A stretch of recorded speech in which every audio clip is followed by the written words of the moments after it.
The bandsaw life is proudly sponsored by Powermatic, Carter Products, and Typebond, the pro's advantage. All right, now we've shown you how to set up for resaw. Again, this is not a real big resaw. It just doesn't have a whole lot of cut capacity. But where I really like this saw is for its scroll cutting. And I'm going to show you a guide that will help you in that area.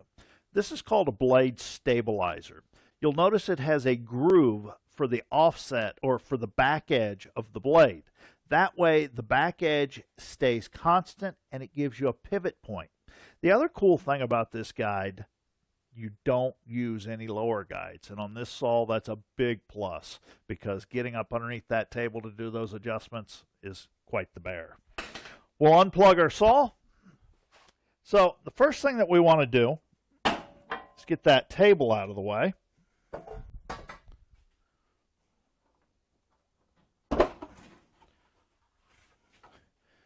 Get that cover off, and we'll get that blade out of the way.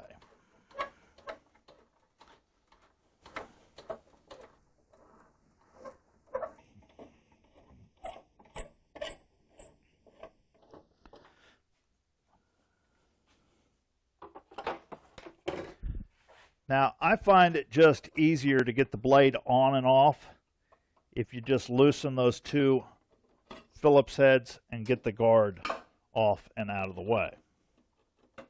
Makes it a lot easier to get the blade on and off.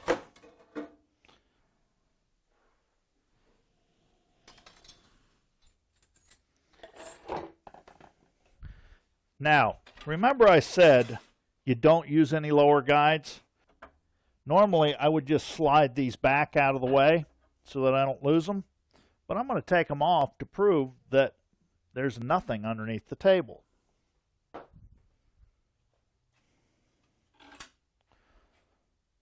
We're going to use an 1/8" blade.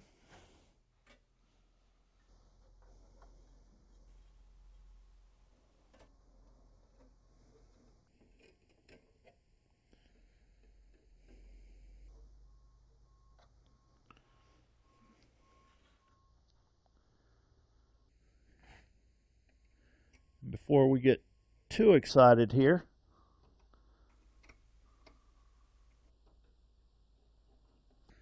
we need to get this guide off.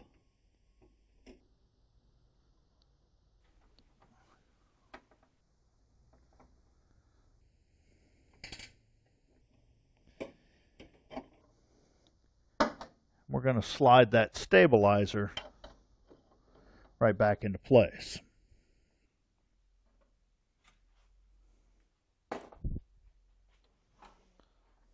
Snug our blade up. Now an 1/8" blade doesn't take quite the tension that that 1/2" does, and you really never want to over tighten an 1/8" blade too much, because if you do, what'll happen is it will tend to elope, basically spread at the tooth, so that only the back edge is riding on the wheel, and it's like trying to keep a string on a saw. Very difficult to do. So we're going to adjust this to where the deepest part of the gullet is right in the center. You're going to need your slot head screwdriver again. We're going to back that off just a little bit so that the blade comes forward.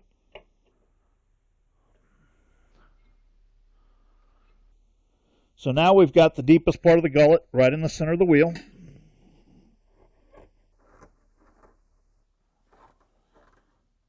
Just very light tapping with your finger, about a 1/4 inch of movement.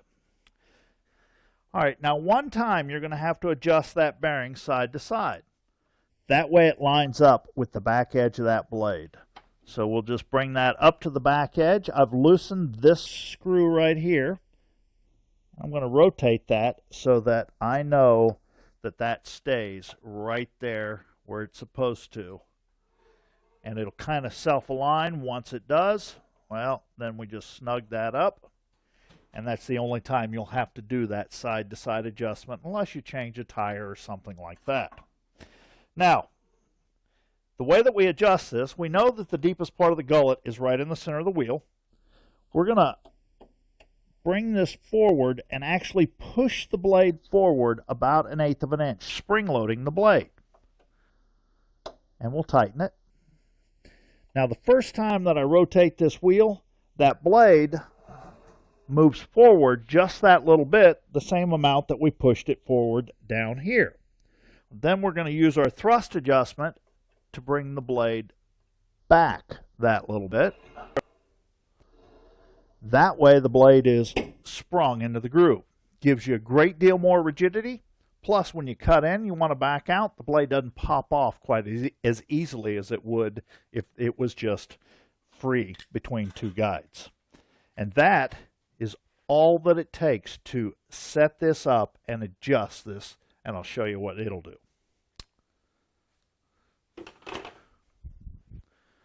Don't forget to put your guard back into place.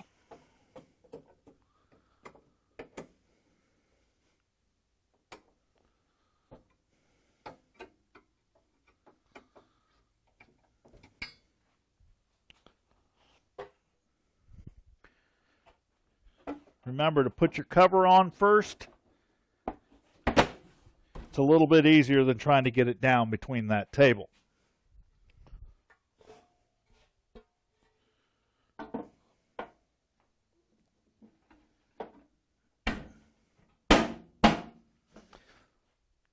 Now let's plug in our saw and see what we can get.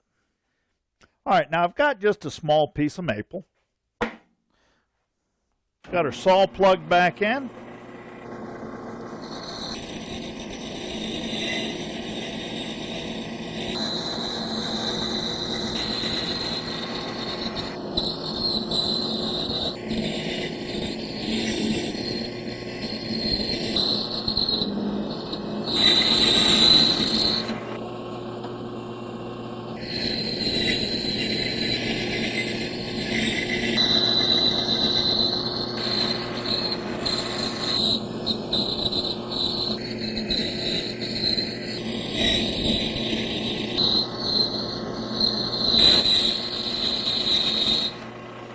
Now you can see I can turn just a little bit tighter than you normally would be able to get. That's because I don't have side guides restricting the blade. I can also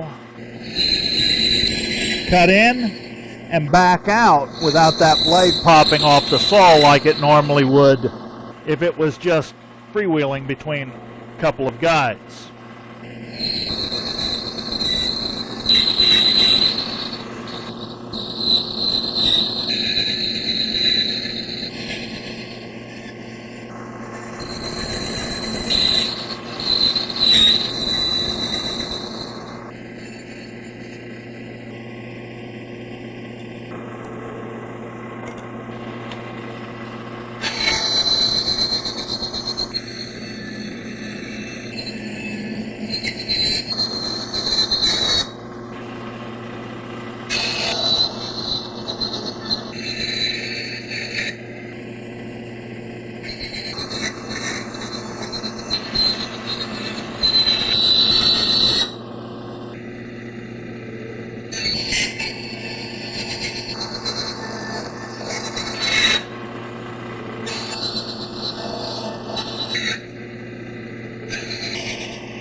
And now we've got a nice, accurate, intricate cut.